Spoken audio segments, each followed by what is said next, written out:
ikabije yajyanywe kwa muganga igitaraganya.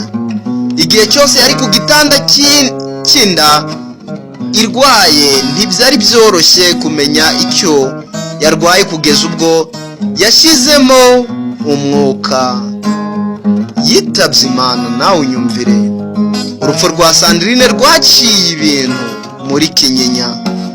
Abaturanyi bararira cyane, barahogora, abandi baratungurwa cyane. Eric yaje kubabara cyane, yari atangiye gutekereza ko ashobora kumusaba ko bazabana, none byose byarangiye. Aline yagaragaye mu gahinda, ariko mu ibanga yari azi neza icyabaye. Umutima we wabuzwaga amahoro. Nuko nyuma y'iminsi mike polisi yatangiye iperereza. Habonetse umusore, nawe unyumvire, habonetse umusore watanze amakuru ko Sandrine yahawe igikoma na Aline.